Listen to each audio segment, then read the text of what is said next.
नमस्कार, जय हिंद। आप सभी का बहुत-बहुत स्वागत है एग्जाम टॉप के इस ऑफिशियल यूट्यूब चैनल पर। दोस्तों, उत्तर प्रदेश में एक बहुत बड़ी परीक्षा होने वाली है 2024 में। नाम है आरओ-एआरओ री एग्जाम 2023। इस एग्जाम को ध्यान में रखते हुए आज से हम यूपी स्पेशल में हिंदी की क्लास को लेकर आए हैं। जैसा कि आप सभी को पता है, प्री एग्जाम में 60 नंबर की और मेंस एग्जाम में 60 नंबर की क्लास पूछी जाती है। तो आज की इस वीडियो में प्रीलिम्स टेस्ट सीरीज का एक टेस्ट सॉल्व करेंगे जो ध्येय आईएएस की तरफ से री एग्जाम को ध्यान में रखते हुए टेस्ट सीरीज बनाई जा रही है। तो पहला प्रश्न आप सभी के सामने होगा। पहले प्रश्न की तरफ बढ़ेंगे और उससे संबंधित जो भी व्याख्या होगी आप उसको भी विद एक्सप्लेन के माध्यम से समझेंगे। तो पहला प्रश्न आपके सामने दिया गया है। पहला प्रश्न है कि निम्नलिखित विकल्पों में एक शब्द इंद्र का पर्यायवाची नहीं है, उसे चयनित कीजिए। यहाँ पर एक शब्द दिया गया है, शब्द का नाम है इंद्र और वो शब्द इंद्र का पर्यायवाची नहीं है। विकल्प में पहला है उपेंद्र, विकल्प नंबर बी पुरंदर, विकल्प नंबर सी जिष्णु और विकल्प नंबर डी मुकुंद। यहाँ पर जो इंद्र का पर्यायवाची नहीं है वो होगा option number D Mukund. Upendra Indra का पर्यायवाची होता है, पुरंदर इंद्र का पर्यायवाची होता है, जिष्णु इंद्र का पर्यायवाची होता है। यही एक शब्द और होता है जो इंद्र का पर्यायवाची होता है और सबसे ज्यादा एग्जाम में ये शब्द पूछा जाता है। शब्द का नाम है शक्र। ये शक्र भी इंद्र का पर्यायवाची ही होता है। उसके बाद बात करें मुकुंद की, तो ये जो मुकुंद शब्द दिया गया है विकल्प नंबर डी में, ये किसका पर्यायवाची होता है? तो ये दोस्तों आपके विष्णु का पर्यायवाची होता है।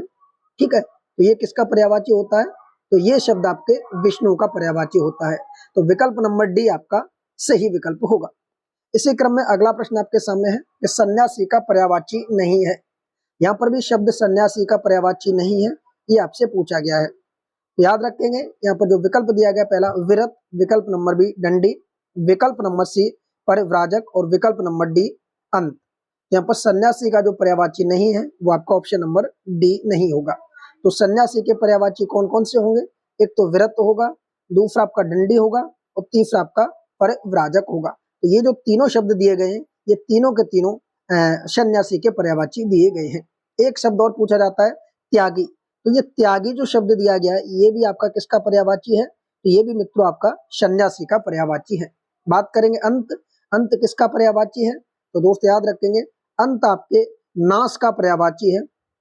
ठीक है, किसका? तो याद रखेंगे सभी साथीगण, ये नाश का पर्यायवाची है। इसी नाश के पर्यायवाची को अगर हम और अच्छे से समझे तो ये हमारा संहार का पर्यायवाची है।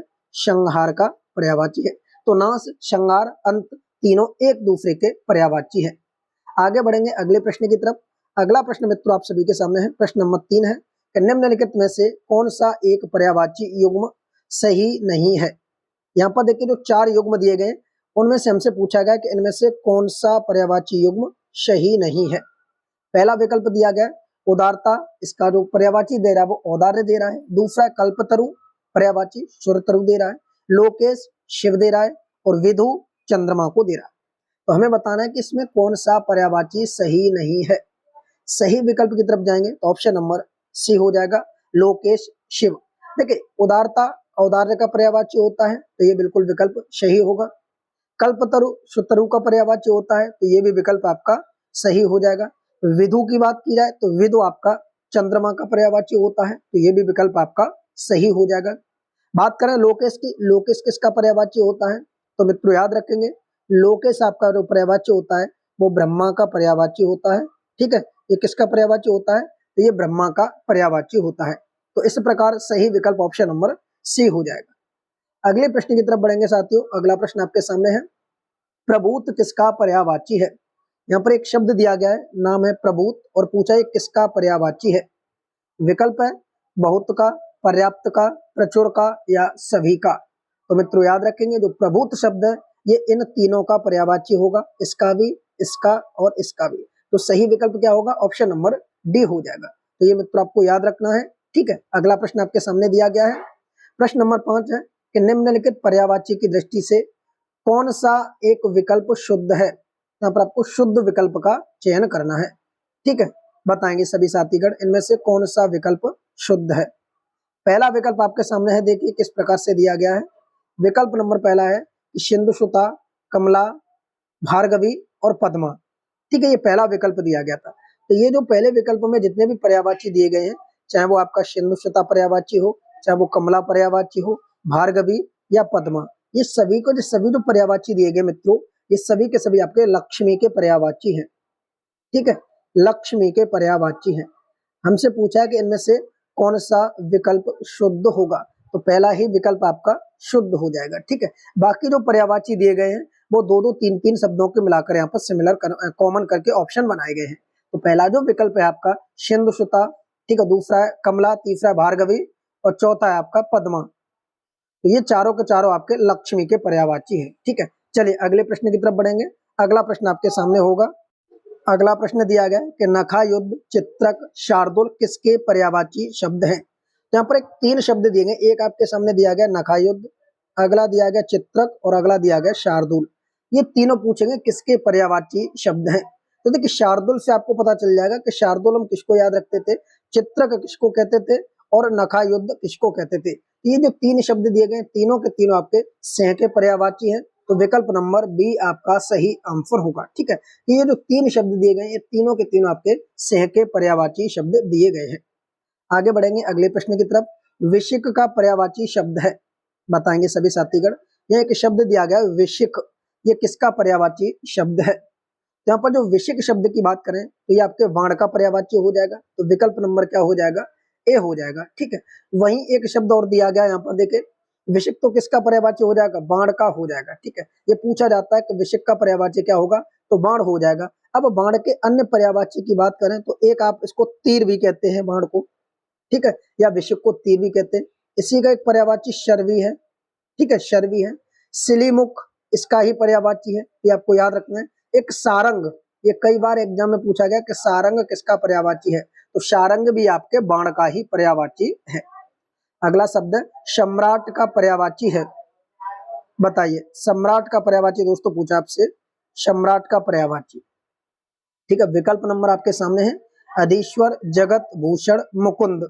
सही प्रश्न होगा ऑप्शन नंबर ए अधीश्वर। ठीक है, पूछा जाता है कि सम्राट का पर्यायवाची कौन सा है, तो दोस्तों ऑप्शन नंबर ए हो जाएगा अधीश्वर। ठीक है, अब यहाँ पर देखिए कुछ और शब्द दिए गए, जैसे एक जगत शब्द दिया गया है, जगत के पर्यायवाची पूछे जाते हैं। तो जगत के पर्यायवाची क्या हो जाएगा, एक तो संसार हो जाएगा जगत का पर्यायवाची, संसार। इसी को विश्व कहते हैं, क्या कहते हैं, इसी को विश्व भी कहते हैं। ठीक है, मुकुंद की बात की जाए तो मुकुंद हम ऊपर क्लास में बता चुके हैं कि मुकुंद किसका पर्यायवाची है।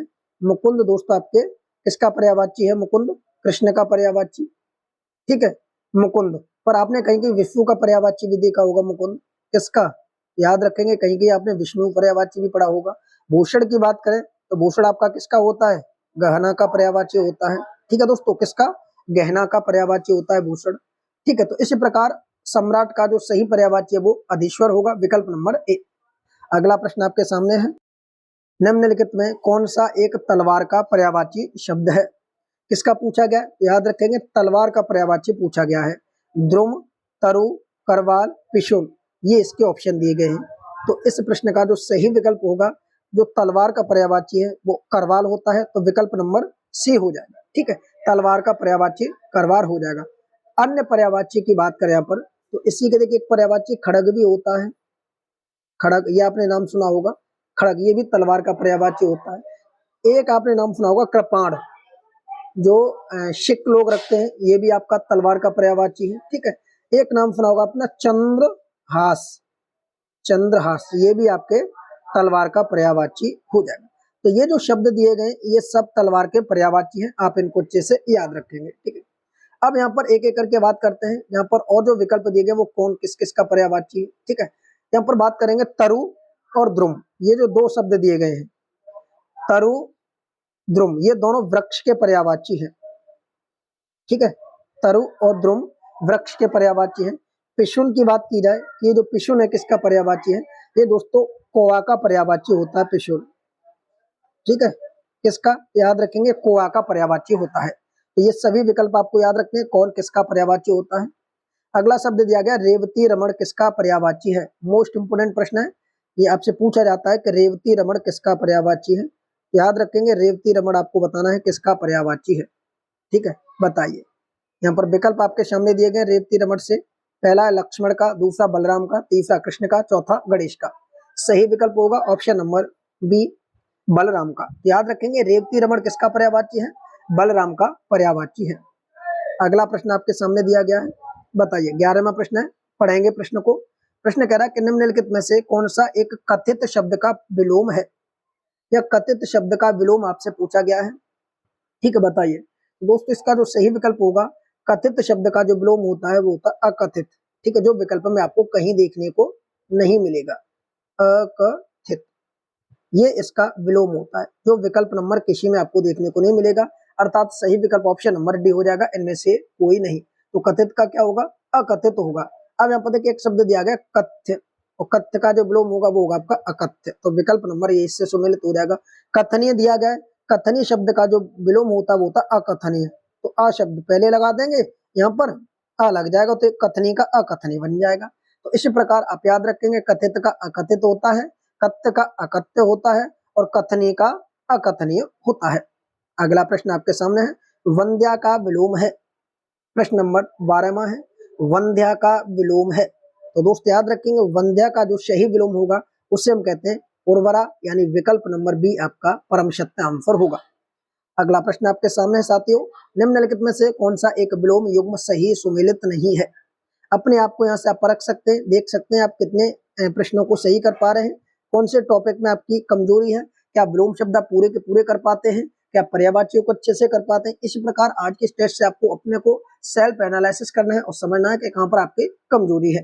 बताइए 13वां प्रश्न है, कौन सा एक विलोम शब्द सही सुमेलित नहीं है।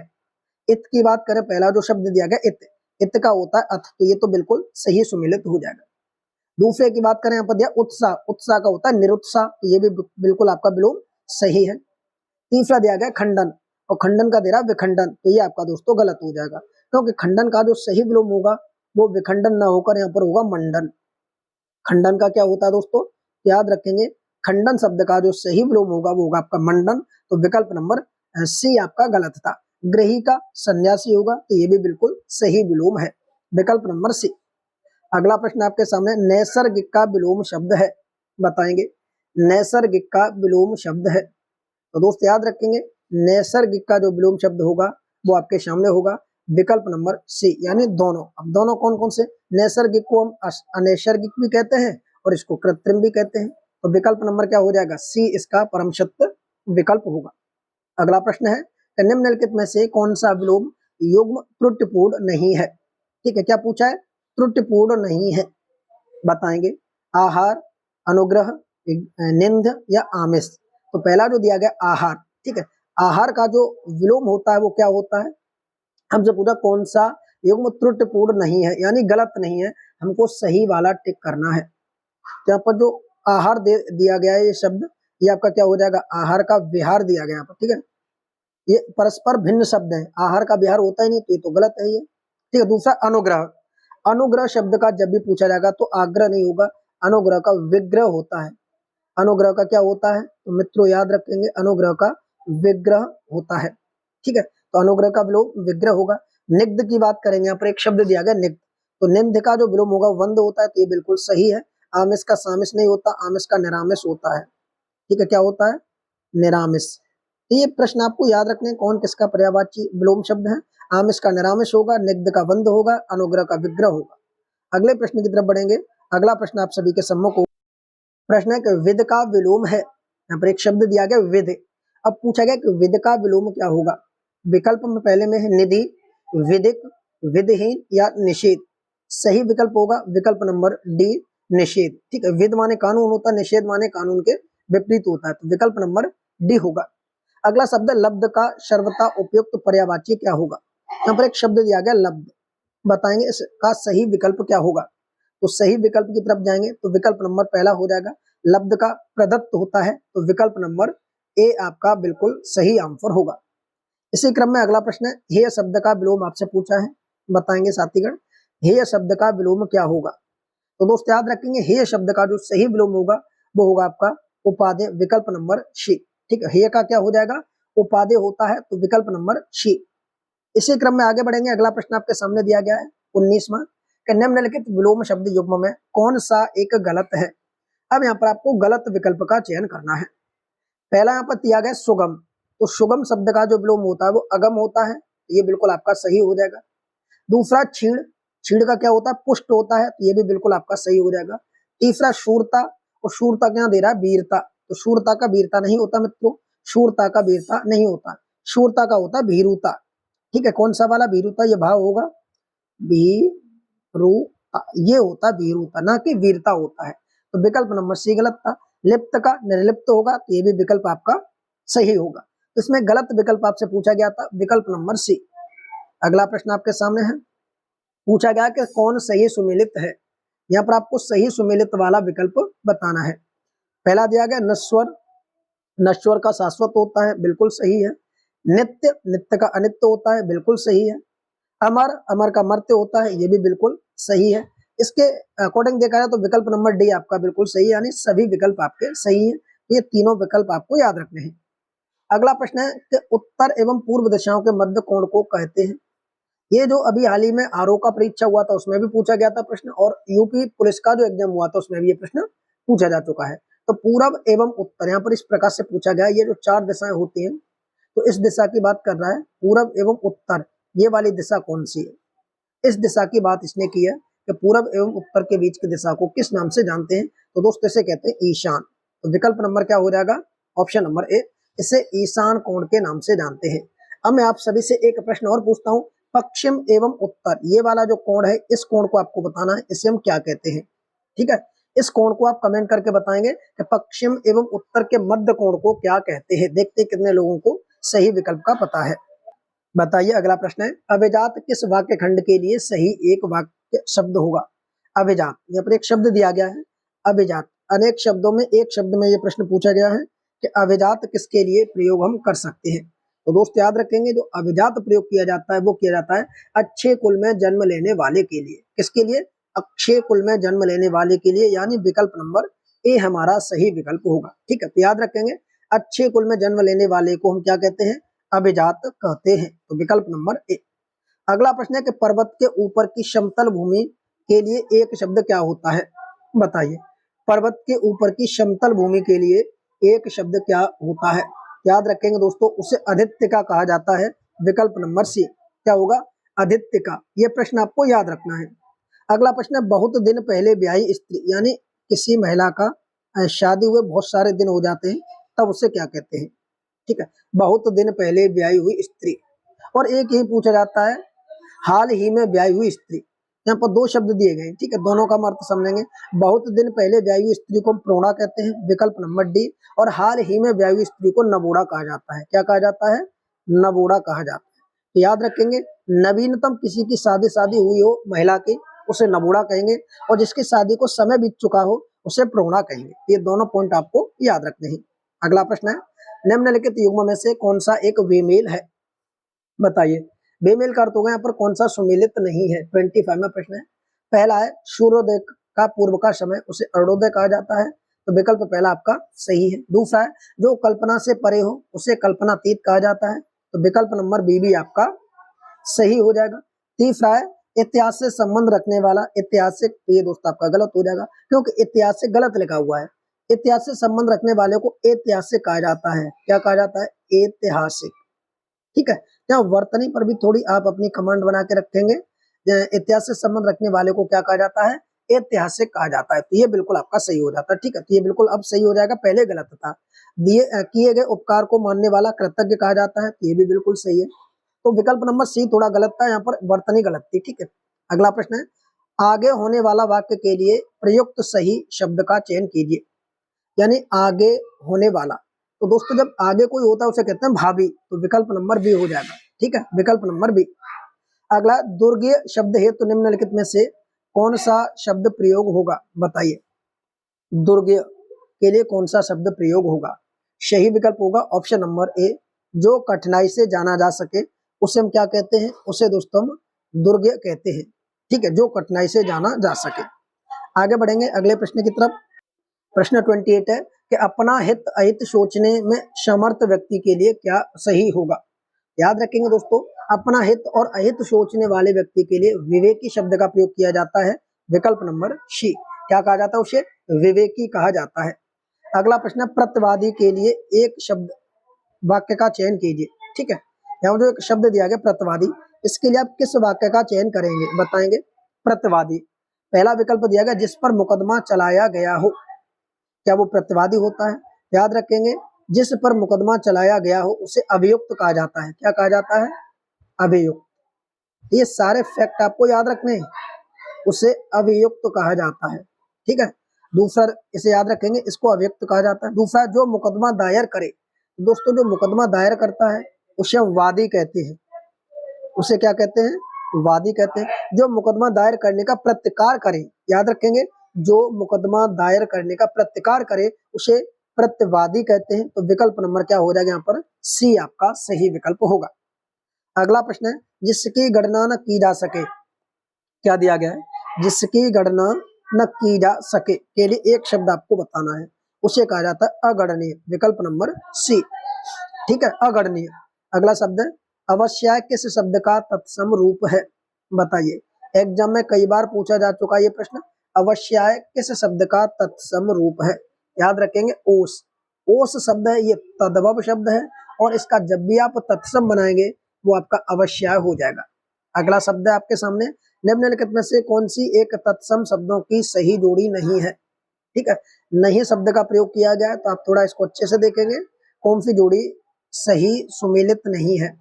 ठीक है, बताएंगे। पहला दिया गया चक्र, चक्र का दे रहा है यहाँ पर चरवड़।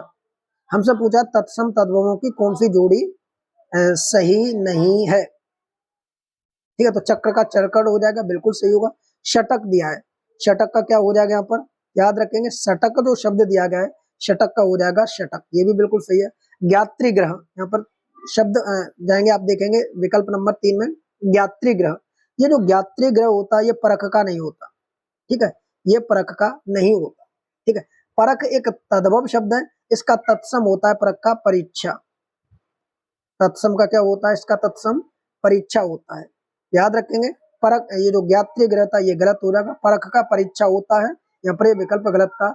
मक्षिका का पूछा जाए कि मक्षिका हरिद्र का यहाँ पर दिया गया है।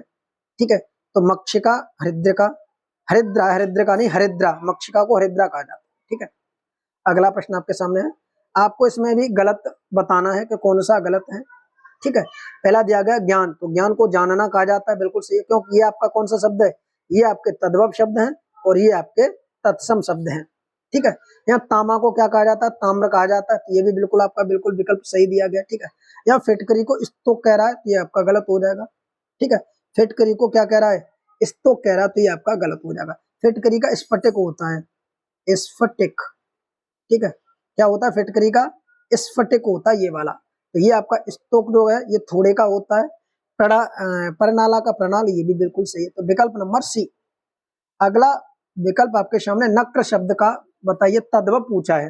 नक्र तत्सम शब्द का तद्भव आपको बताना है। तो नक्र का होता है नाक, क्या होगा? नक्र का नाक। विकल्प नंबर बी में आप जाएंगे, आराम से बता देंगे, नक्र का नाक होता है। ठीक है, नया की बात करें, नया का नव्य होता है, आप आराम से बता देंगे कि नया का क्या होता है? नव्य। नींबू की बात करें, नींबू। ठीक है, बताइए, नींबू की बात करें, नख की बात करें, नख, नख का नाखून होता है, क्या होता है? नाखून होता है। कमेंट में नींबू का आप बताइए क्या होता है नींबू का, देखते हैं कितने लोगों को आता है। अगला प्रश्न आपके सामने है, बछड़ा शब्द तत्सम है और इसको तद्भव में आपको बताना है। बछड़ा का सही तद्भव है, बताइए। देखिए यहाँ पर जो विकल्प नंबर दिया गया ये थोड़ा गलत दिया गया है। बछड़ा सही तद्भव है, ठीक है, बछड़ा का सही तद्भव है ये बोला गया है, तो ये गलत हो जाएगा। बछड़ा सही तद्भव है, हमें को इसका तत्सम बताना है, क्या ये होगा? लेकिन वत्स शब्द दिया गया है, वत्स, विकल्प नंबर ए में, ये तत्सम शब्द है, बछड़ा आपका तद्भव शब्द है, तो विकल्प नंबर ए। अगला प्रश्न है, निम्नलिखित में से कौन सा एक शब्द तत्सम नहीं है? स्पष्ट दिया है तत्सम नहीं है, बताइए कौन सा शब्द तत्सम नहीं है, बताइए कौन सा शब्द तत्सम नहीं है। प्रतिवेशी तत्सम, ध्वनि तत्सम, दीपावली तत्सम, स्तोक तद्भव होगा, ठीक है, क्या थोड़ा, और इसका जो तत्सम बनता है वो क्या होता है? अभी हमने इससे ऊपर बताया था, स्तोक होता है, ठीक है, क्या होता है इसका? स्तोक होगा तत्सम। अगला प्रश्न है, एक तत्सम शब्द है, एक तत्सम शब्द है, बताइए ये चार विकल्प इनमें से कौन सा है जो तत्सम होगा? तो विकल्प की तरफ जाएंगे तो प्रगूढ़ जो दिया गया है, प्रागुढ़ शब्द, ये आपका तत्सम शब्द दिया गया, बाकी आपके तद्भव शब्द हैं। अगला शब्द है निम्नलिखित में से कौन सा एक तद्भव शब्द है, बताइए कौन सा एक तद्भव शब्द है। तो जो मक्खन शब्द दिया गया है ये आपका तद्भव शब्द है, ठीक है, कैसा तद्भव शब्द है। बाकी हस्ती, शकुन और शून्य ये तत्सम शब्द है। अगला प्रश्न है हथौड़ा का तत्सम है, मोस्ट इंपोर्टेंट प्रश्न है ये, हथौड़ा का तत्सम क्या होगा। याद रखेंगे दोस्तों, हथौड़ा का जो तत्सम होता है वो आपसे पूछा गया है और उसको कहते हैं हस्त, विकल्प नंबर ए, हथौड़ा का हस्त। अगला प्रश्न है निम्नलिखित तत्सम तद्भव शब्द युग्मों में से कौन सा एक सही सुमेलित नहीं है। नहीं शब्द का प्रयोग कर रहा है यहाँ पर भी, ठीक है, बताइए। तो याद रखेंगे सपत्नी को सौत कहा जाता है, बिल्कुल सही है।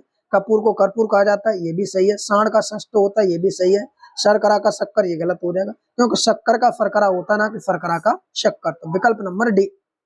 अगला प्रश्न है कि निम्नलिखित में से एक शुद्ध वर्तनी वाला शब्द है, बताइए कौन सी एक वर्तनी शुद्ध है। याद रखेंगे विकल्प नंबर डी आपका बिल्कुल सही विकल्प, वर्तनी वाला शब्द है। क्या हो जाएगा यहाँ पर सही विकल्प, विकल्प नंबर डी हो जाएगा, ठीक है। यहाँ पर जो दौर्बल्य शब्द दिया गया है ये वर्तनी के अकॉर्डिंग शुद्ध वर्तनी है, दुर्लभ है। रचयिता की बात करो तो ये गलत हो जाएगा। कैसे लिखा जाता है आप सभी को पता होना चाहिए, रचयिता होता है, क्या होता है ये, रचयिता होता है, ठीक है।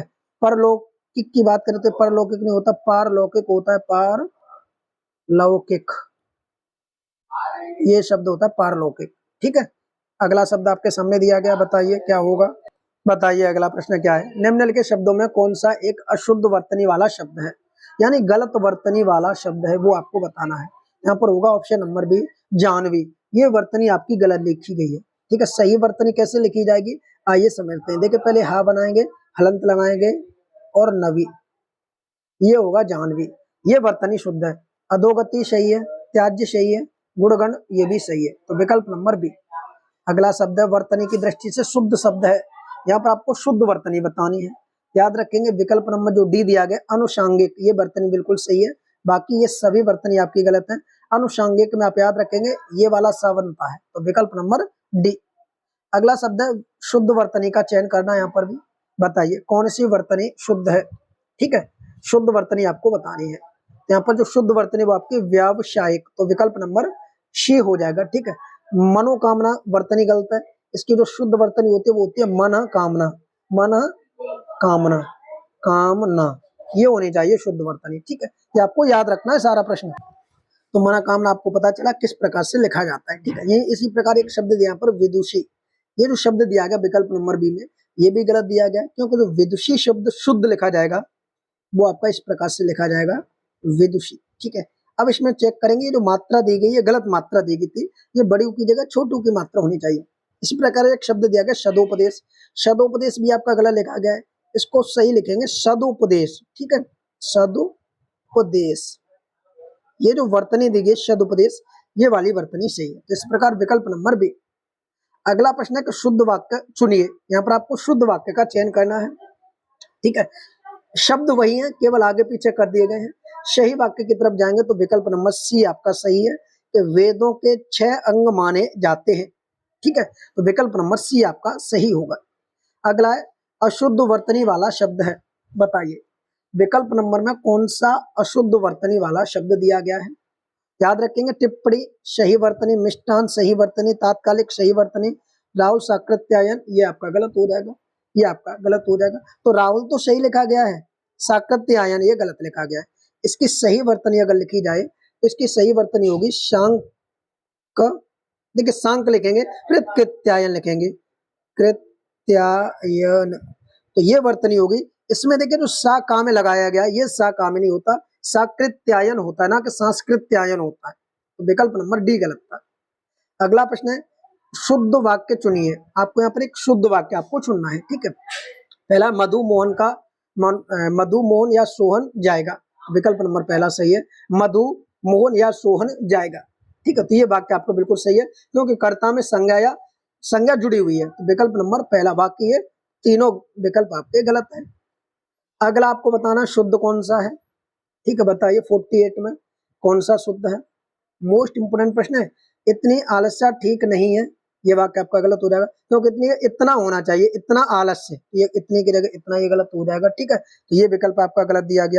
तो इस प्रकार पहला जो विकल्प है वो गलत हो जाएगा, क्योंकि इतना की जगह क्या होना चाहिए, इतनी की जगह इतना होना चाहिए। दूसरा वाक्य तो ये पहला गलत हो जाएगा, ठीक है, इसे गलत कर देते हैं।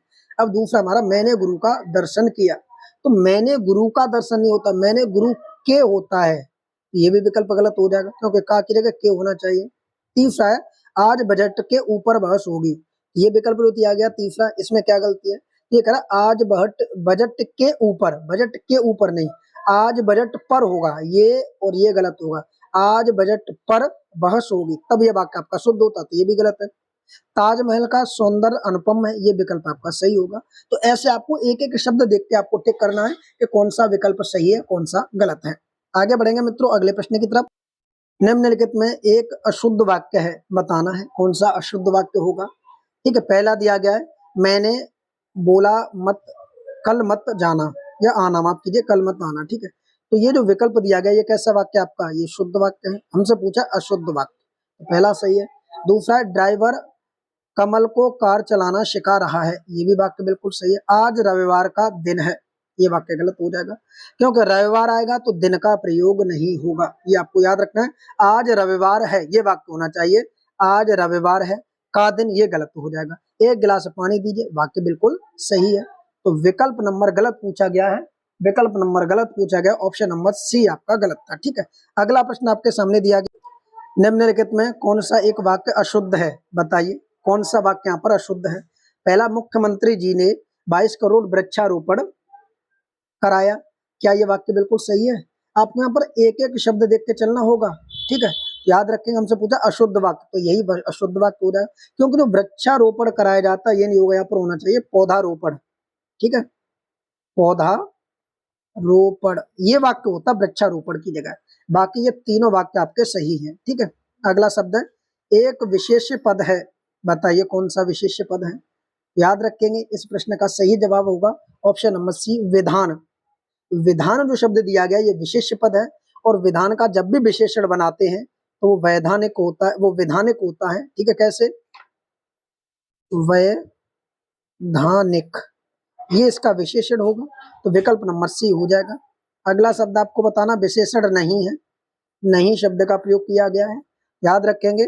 विशेषण ईस्ट, आर्स और ग्रहित ये विशेषण है, गौरव विशेषण नहीं है। ठीक है, गौरव विशेषण नहीं है।